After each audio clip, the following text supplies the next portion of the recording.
This is Carla Vazquez and discussing local small business resources in Rochester, New York. If you missed the introduction video where I discuss why this series was created, I'll put the link to that video in the comments. And if you are a small business owner who has had marketing experience or experiences for your business, please feel free to share in the comments because today we are lucky to have a very experienced marketing professional join us with information and insight that will be helpful for small business owners. Today, we welcome Keith Opp, and Keith has over 35 years of sales and marketing senior leadership roles and experience within Fortune 500 startup and turnaround companies. Keith's focus is taking the skill sets that he's learned over his career and helping small and mid-sized and startup companies compete against the larger players in the business vertical. Welcome, Keith. Well, thank you, and appreciate you having me here today. Yeah. Thanks for helping out. So we can get started. So describe about what you do in your process and how it's important for small business owners. Absolutely. So 2218 Creative, we are a full service marketing agency. And one of the biggest reasons for bringing this company to where we are today is that as I've sat down with small business operators, it's challenging to watch them when they're trying to spread their wings too far out and try to be, handling so many different things. And a great example of this is one of the clients to whom I recently started working with. She would have to designate her Monday to all of the marketing meetings that she would have with the newspaper, with the radio, with the digital agency, on and on and on. So she's literally carving out 8 hours of her week, 8 hours of the day, allocated exclusively just to getting her marketing taken care of. Wow. And with 2218 Creative, we can be her fractional CMO, fractional marketing expert who can reach out to all these different companies and be the conduit to help her. Now she's got one person to speak to. She's got goals and ambitions, and we can make sure that all of those efforts across all those channels are coordinated so that the ad that you see digitally is the ad you see in print, and there's cohesiveness across all of the marketing that she's trying to do. Yeah. So talk about your process when you start working with a small. Do you do a consult first and then okay. So yeah, talk about your process. Yeah, so very much so. So the first thing is understanding the goals, the ambitions of a client. And quite honestly, are they realistic? And sometimes you'll talk to a small business operator. They're very ambitious, and God bless, I love that. And they've got goals to grow their business by 3x, 10x, 20x. And it's like, you'll get there, but you got to be willing to step on each step of the ladder to get there progressively. Because if you try to be too much too early, chances are going to be you're going to fail because you can't be an expert on everything Right. all at once, right? So my process is to really understand what are the goals? Are they realistic? What is their capacity as it stands today? If you're a restaurant and you've got 50 tables and I send you 100 people at the same time, you can't handle it, right? You can only handle 50 tables. That's the footprint of what you can do. And so when I do marketing, I want to understand where you are now. What's your capacity for growth? How much more can you handle at this moment? And then we can build a strategic plan that allows you to hire an additional employees or various other things you need to do to grow your business to the next level. But let's focus on where you are at this moment.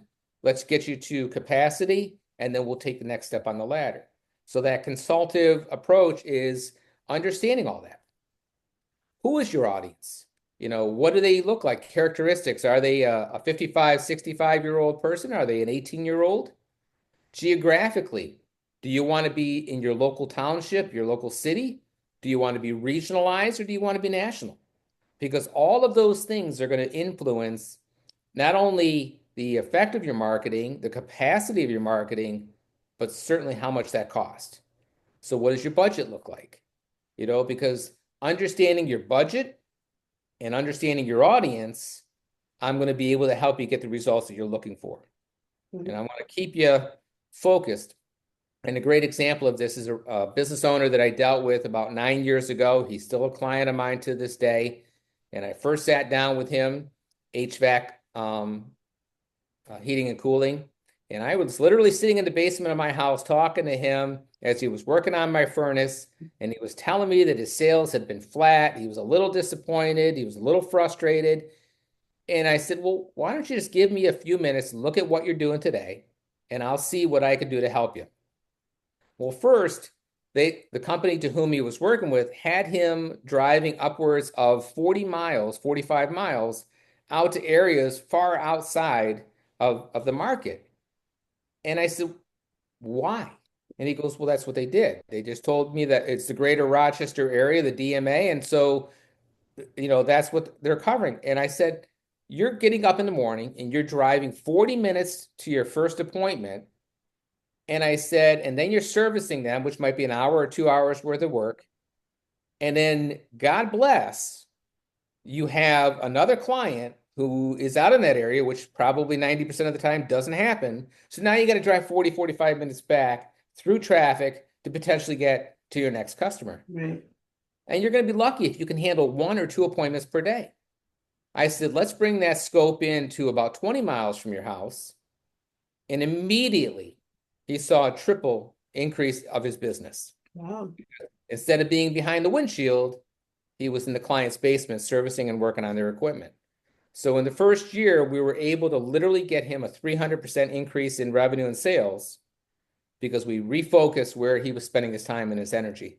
Right. He had just as many opportunities in 20 miles of his house when you realistically think about it. The further out you get away from his home office, the less likely people are going to know about him, the less business he's going to secure. Right. So it just worked extremely well. And today he's building a state-of-the-art warehouse. He's got staff now. He's got support team in the warehouse to do ordering of equipment, to handling his accounting. It's been a fantastic ride to see this individual go from one person to now having a team behind him. Right. And all because he listened to your advice during a very casual consult that you did with him. Yeah. Yeah. Very much so. And it's so much fun to see him well in excess of $1 million plus in growth Wow. business.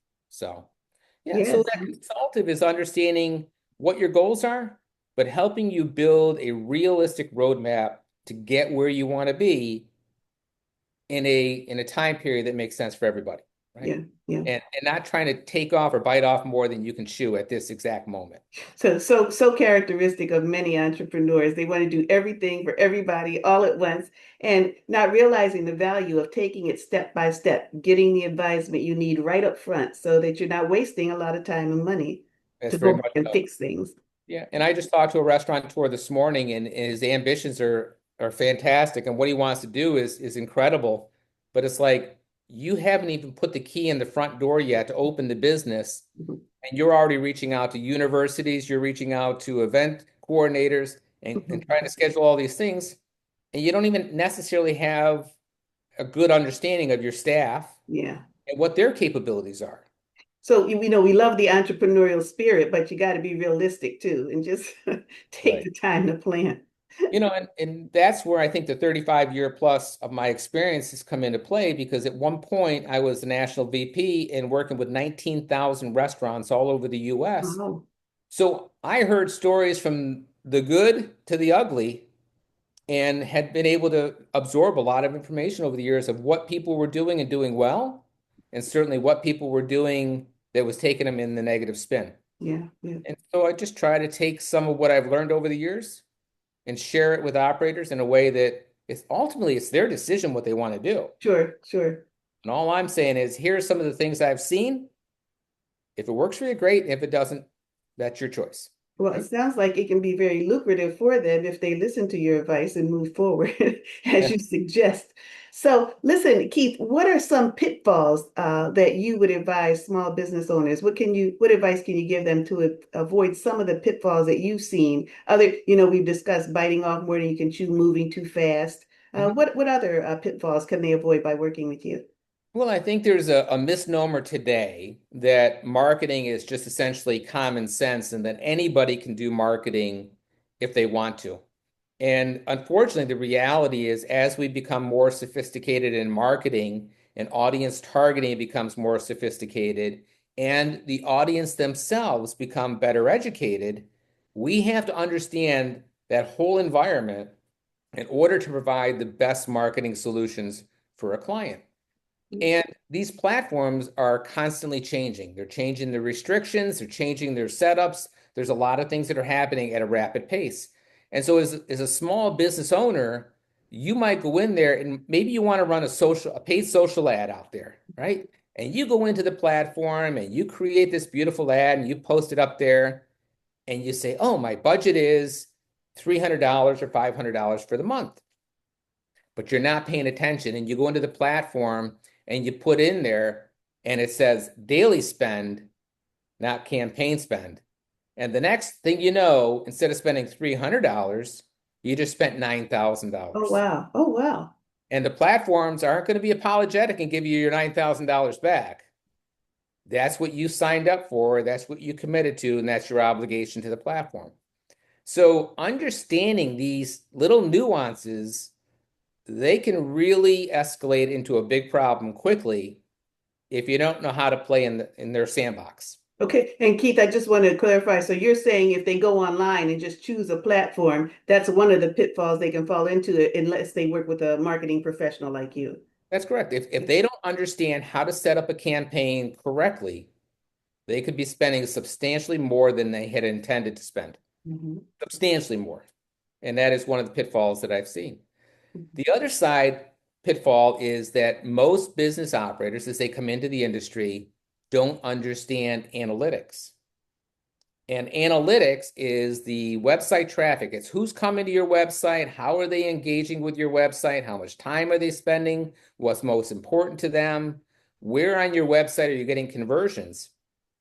Because the better that you understand all that data, it helps you to better redefine your marketing so that every dollar that you're spending for marketing is getting you the highest level of return possible. And Google Analytics has a lot of information, but you got to know how to pull it out of the system. It's like walking into a library and trying to figure out where the book is on the shelf without having any index files or anything else. Good luck. I'm not saying it can't be done. Right. But good luck, right? And so I think when you have a marketing expert, and we've been working in these platforms for a long period of time, we know how to quickly go in and extract that information to ensure that you're getting the best return for the dollar that you're investing in marketing, right? At the end of the day, it's all about conversion. It's about somebody walking in your door and spending money in your business, and that's what we're focused on. The last thing that I would say, and this is unfortunate, but there are some marketing companies out there that are not always the best in mind, and they'll say things like, look how much traffic you just got on your website. Well, if you're egotistical, that's fantastic, but what we're all here for is conversion. To make money, yeah. Spending money in my business, right? So volume of traffic on your website does not necessarily correlate to an increase in sales. Right. Where marketing comes into play is it's identifying the individuals to whom you're doing business with today and going out there and trying to find a mirror audience that reflects that same individual that's out there on the internet and going after them because they're going to have the highest probability for conversion and closing. Yeah. Which means I don't need 100,000 people on my website. I'd be very happy with 10,000 people on my website if they were 10,000 people that love what I do and are going to spend money with me. That's right. That's right. And then I'll be right there with the, Lee Iacocca and every other big fortune player out there on the market, right?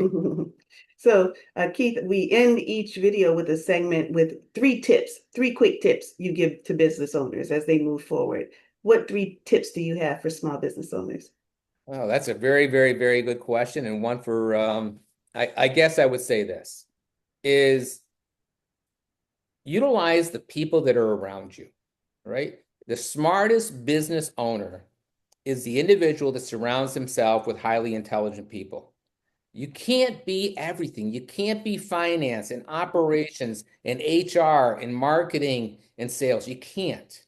So surround yourself with some highly intelligent people and lean on them for their expertise. And garner as much as you can out of them to help you grow your business. Yeah. That's the smartest way to go about it. Take your growth in stages. It's exciting to open a business. It's incredible, you know, when you look at the potential of what you might be able to do. But understand, each is an individual step on the ladder, and take it progressively so that you make sure that as you're growing your business, you're delivering the best consumer experience that's out there. And in today's industry, this is the last tidbit here, reviews matter. And as people are making decisions of whom they're going to work with, they're going online and they're looking at your reviews. So it's very important as a business owner that you get positive reviews, but it's more important that you're answering and responding to every review that you get. Your search engines, your online platforms are looking at this and saying, listen, if this business owner is replying to the reviews, then their customers' feedback is very important to them. So they're very much focused on the customer experience.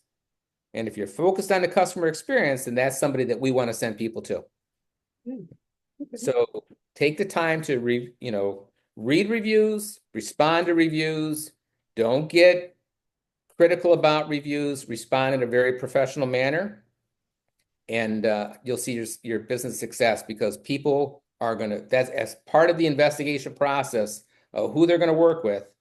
That is a step there. So make sure that you're responding to all reviews. Yeah, don't get too emotional and not want to respond. Just go ahead and respond. Yeah, that's good. You mentioned cost previously, Keith. So what percentage? I know we've talked in the past, and you talk about a percentage that you recommend as far as spending for marketing. It's every industry is going to be a little bit different. But what they say typically is that when you're a brand new business, and this is sometimes hard to absorb, but it's how you get your brand out there fast enough, is you're probably going to spend around 10 to 12% on marketing initially. Mm-hmm. And as you begin to mature, that will then go from 10-12% down to around 6%. Right, because you don't need as much. Yeah. Mm-hmm. And then the better the marketing company, the better that we're able to help with conversions, we can certainly bring those numbers down even lower. I've got a real estate firm that I worked with.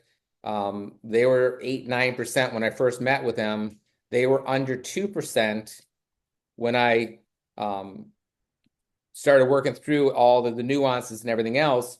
And we took them, they were residential properties. We took them from 83% occupancy to 98.5% occupancy, and reduced their marketing costs from 8% down to under 2% at the same time. Because again, we were focused on the right audience, the right messaging, and we weren't looking for volumes. We were looking for the right people to take over those rental properties, and we helped the customer to grow. Yes. Okay. So, Well, thanks so much, Keith, for your insight, your information today. I'm sure many appreciate those pieces of information and your advice. If you would like to contact Keith, Keith's contact information will be in the comments for this video. And it's interesting that you mentioned property investors, Keith, because for our next video, we'll be talking to a real estate professional that helps find property for property investors, commercial buildings for business owners, and also lease space for business owners. So glad you mentioned that part. Again, remember to subscribe so you don't miss any future videos. And thanks for watching, and we'll see you next time. all right. Thank you. Thank you.